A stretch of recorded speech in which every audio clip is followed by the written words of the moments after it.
Bismillahirrahmanirrahim. Assalamualaikum warahmatullahi wabarakatuh. Perkenalkan, saya Ahmad Hussein dari Sekolah Tinggi Ilmu Ekonomi Makassar Maju. Dalam video kali ini, saya akan membahas tentang etika bisnis dalam manajemen sumber daya manusia. Manajemen sumber daya manusia adalah suatu proses menangani berbagai masalah pada ruang lingkup karyawan, pegawai, buruh, manajer, dan tenaga kerja lainnya. Untuk dapat mengunjungi aktivitas organisasi atau perusahaan demi mencapai tujuan yang telah ditentukan.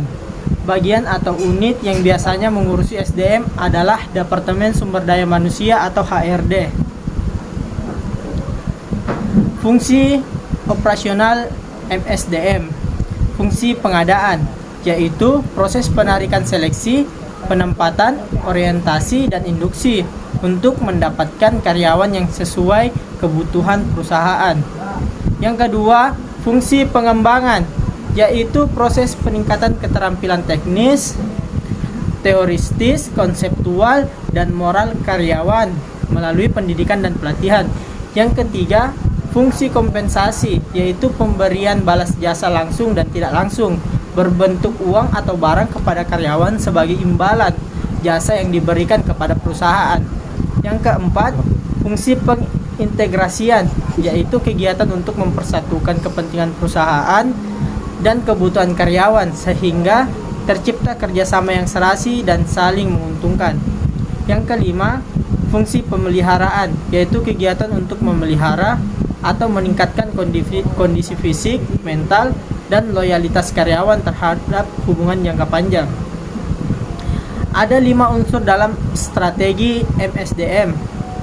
Yang pertama ada filsafat MSDM, yaitu berisikan rumusan dalam bentuk pernyataan umum dan luas, serta bersifat normatif tentang cara mendayagunakan SDM agar bekerja sesuai dengan peranannya dalam mewujudkan bisnis yang sukses secara keseluruhan. Yang kedua, kebijaksanaan MSDM berbentuk pemberian pedoman dalam melakukan kegiatan yang berhubungan dengan SDM. Dikaitkan juga dengan isu-isu bisnis dan isu-isu SDM yang sedang berkembang.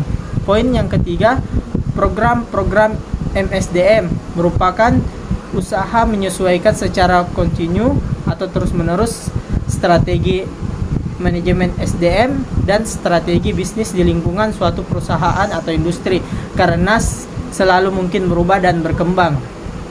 Yang keempat, pelaksanaan MSDM, yakni unsur yang disebut sebagai taktik operasional SDM yang merupakan aktivitas usaha utama dalam mewujudkan program SDM. Untuk meningkatkan secara prima kemampuan tenaga kerja dalam usaha mencapai sasaran bisnis perusahaan secara baik dalam kaitannya dengan kemampuan tenaga kerja dalam upaya mencapai sasaran bisnis perusahaan yang telah ditetapkan. Dan yang terakhir, proses MSDM berisi rumusan atau formulasi tentang kegiatan SDM yang dihubungkan dengan waktu sehingga menjadi rangkaian kegiatan yang sistematis. Untuk itu, setiap kegiatan SDM perlu dilakukan secara berkala, ditetapkan secara definitif waktu pelaksanaannya. Sekian dari video saya, kurang lebihnya mohon dimaafkan. Assalamualaikum warahmatullahi wabarakatuh.